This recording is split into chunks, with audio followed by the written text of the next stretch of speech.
जहां दोस्तों पंजाब विधानसभा चुनाव अगर आज हो जाते हैं तो फिर क्या कुछ आंकड़े बनने वाले हैं, क्योंकि पंजाब के लिए जो किसान आंदोलन है वो कितना इफेक्ट डाल सकता है विधानसभा चुनाव के लिए, इस पर आपको कुछ बड़े आंकड़े देने वाले हैं। जहां दोस्तों 117 सीटों की अगर बात करें तो 59 सीटों पर पूर्ण बहुमत की सरकार बन जाती है, तो फिर क्या 2022 में होने वाला है, इसकी तस्वीर आज दिखने लगी है और इसके लिए आंकड़े भी ताजा यहाँ पर निकलकर सामने आ रहे हैं। जहां दोस्तों किसान आंदोलन जो है अब काफी बड़ा एक मुद्दा बन चुका है और किसानों से लेकर अब अगर बात करें तो जिस प्रकार के यहाँ पर राजनीतिक गलियारों में अब चर्चाएं तेज होने लगी हैं, उसके बाद अगर आज विधानसभा चुनाव 117 सीटों पर हो जाता है तो फिर बीजेपी को क्या कुछ आंकड़े बनने वाले हैं, क्या कुछ आंकड़े बनते जा रहे हैं, इस पर आपको कुछ बड़े आंकड़े देने वाले हैं। जहां दोस्तों पंजाब विधानसभा चुनाव 2017 के परिणाम की बात करें तो यहाँ पर बात करें तो सबसे बड़ी पार्टी कांग्रेस निकली, तो कांग्रेस का समर्थन भी यहाँ पर किसानों के साथ है। और यहाँ पर बात करें तो शिरोमणि अकाली दल जो है अब एनडीए से अलग हो चुका है और जमकर बीजेपी यानी एनडीए का विरोध इस कानून को लेकर जो 3 बड़े यहाँ पर बदलाव किए हैं उन पर यहाँ पर सरकार का जमकर विरोध चल रहा है। तो क्या अगली सरकार शिरोमणि अकाली दल की बनने वाली है, क्या कुछ आंकड़े होंगे, आम आदमी पार्टी भी इस समर्थन में है, तो क्या होने वाला है।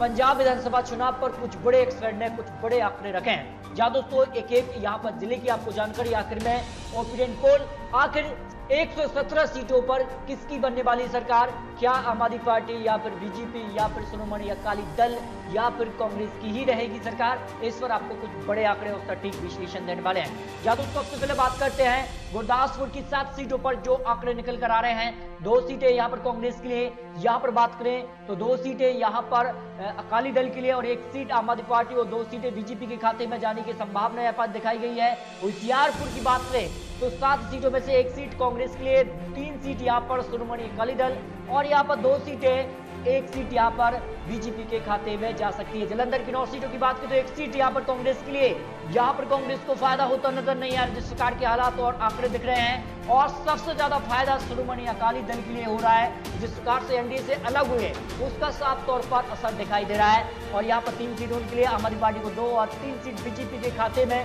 हो सकता है बीजेपी को यहाँ पर एक भी सीट ना मिले और 3 सीट यहाँ पर कह सकते हैं कि कुछ यहाँ पर प्लस माइनस सीटें होने की संभावना है। शिरोमणि अकाली दल के लिए यहाँ पर ज्यादा फायदा होता नजर आ रहा है। फरीदकोट की बात करें तो 3 सीटें और तीनों में की अगर बात करें तो 1 सीट यहाँ पर अकाली दल, 1 सीट यहाँ पर जो है आम आदमी पार्टी और 1 सीट यहाँ पर बीजेपी के हिस्से में न जाकर एक कांग्रेस के हिस्से में सीट जा सकती है, जो बड़े एक्सपर्ट ने आंकड़े रखे हैं। लेकिन इस प्रकार के आंकड़े बनने की संभावना पर दिखाई गई है। बठिंडा की बात करें 6 सीटों के लिए तो 1 सीट कांग्रेस के लिए, 2 सीट यहाँ पर अकाली दल के लिए, 2 सीटें आम आदमी पार्टी, 1 सीट बीजेपी के खाते में जाने की संभावना है। यहाँ पर बरनाला की बात करें तो 2 सीटें आती हैं और 1 सीट यहाँ पर शिरोमणि अकाली दल, 1 यहाँ पर आम आदमी पार्टी के हिस्से में जा सकती है। अमृतसर की बात करें तो 11 सीटें आती हैं और 2 सीटें यहाँ पर कांग्रेस के हिस्से में, 5 सीटें अकाली दल के लिए, यहाँ पर आम आदमी पार्टी को 1 सीट और 3 सीट बीजेपी के हिस्से में जा सकती है। हो सकता है यहाँ पर आम आदमी पार्टी को यहाँ पर फायदा और बीजेपी को यहाँ पर नुकसान हो सकता है। हालीजगा की बात करें तो 4 सीटों में से 1 सीट कांग्रेस के लिए और 2 यहाँ पर अकाली दल के लिए और 1 सीट आम आदमी पार्टी के लिए, और बीजेपी को यहाँ पर एक भी सीट मिलती नजर नहीं आ रही है। यहाँ पर बात करें फतेहगढ़ की साहिब के लिए तो 3 सीटों में से 2 सीट यहाँ पर अकाली दल के लिए, 1 सीट यहाँ पर बीजेपी के खाते में जा सकती है। लुधियाना की 14 सीटों में अगर आंकड़ों की बात करें तो जिस प्रकार के आंकड़े बनते नजर आ रहे हैं, 3 सीट कांग्रेस के लिए तो 5 सीट यहाँ पर अकाली दल के लिए और 4 सीट यहाँ पर आम आदमी पार्टी, 2 सीट बीजेपी के हिस्से में जाने की संभावना यहाँ पर दिखाई गई है। कपूरथला से अगर बात करें तो 4 सीटों में से 1 सीट जो है चारों पार्टी को 1-1 सीट यहाँ पर मिलने की संभावना दिखाई गई है। तरन तारण की बात करें तो 3 सीटों में से 1 सीट यहाँ पर कांग्रेस, 1 सीट अकाली दल के लिए और 1 सीट आम आदमी पार्टी, बीजेपी को यहाँ पर एक भी सीट मिलती नजर नहीं आ रही है। ऐसे नगर की बात करें 3 सीटों में से तो 3 सीटों में से बीजेपी को 0 और तीनों पार्टी को 1-1 सीट यहाँ पर जाती नजर आ रही है।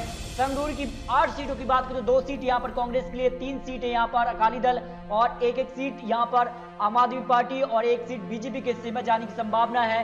रूपनगर की 3 सीटों की बात करते हैं तो यहाँ पर बीजेपी को 1 भी सीट नहीं और कांग्रेस, आम आदमी पार्टी और अकाली दल के लिए 1 सीट जा सकती है। पटियाला की बात करें तो 8 सीटें में से 2 सीटें यहाँ पर कांग्रेस के लिए, 3 सीटें हैं यहाँ पर अकाली दल के लिए, 2 सीटें बीजेपी को, 1 सीट आम आदमी पार्टी के हिस्से में जा सकती है। यहाँ पर पठानकोट की 3 सीटों में बात करें तो 2 सीटें बीजेपी को और 1 सीट यहाँ पर कांग्रेस के हिस्से में जा सकती है। नवाशहर की बात करें तो 3 सीटों में से 1 सीट यहाँ पर आम आदमी पार्टी के लिए तो 1 सीट यहाँ पर अकाली दल, 1 सीट बीजेपी के हिस्से में जा सकती है।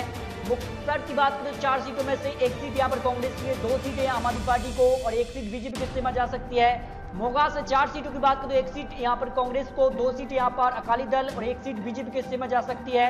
मनसा से 3 सीटें आती हैं और 1-1 सीट यहाँ पर कांग्रेस, आम आदमी पार्टी और यहाँ पर अकाली दल के हिस्से में, और बीजेपी को यहाँ पर एक भी सीट मिलती नजर नहीं आ रही है। तो दोस्तों अगर बात करें 2017 में जो है अकाली दल को यहाँ पर 18, कांग्रेस को सबसे ज्यादा 77 सीटें और आम आदमी पार्टी को 22 सीटें। लेकिन 2022 में कितनी सीटें मिल सकती हैं? या दोस्तों 2022 की बात करें तो कांग्रेस को 23 सीटें और अकाली दल सबसे बड़ी पार्टी बनती नजर आ रही है, 47 सीटें इनके हिस्से में जा सकती है। आम आदमी पार्टी को 26 सीटें और भाजपा को 21 सीटें मिलने की उम्मीद यहाँ पर बड़े एक्सपर्ट ने लगाई है। यानी अकाली दल सबसे बड़ी पार्टी बनती नजर आ रही है, लेकिन 59 का आंकड़ा प्राप्त करती नजर नहीं आ रही है। लेकिन अकाली दल क्या बीजेपी के साथ जाएगी? क्योंकि बीजेपी का तो विरोध ही यहां पर किया है। अगर आम आदमी पार्टी और अकाली दल मिल जाते हैं तो फिर यहां पर शिरोमणि अकाली दल की सरकार पंजाब में 2022 में बनने वाली है, या फिर अपने दम पर वो बना लेंगे। आने वाले समय में क्या कुछ होता है ये तो आने वाले समय में ही पता लगेगा।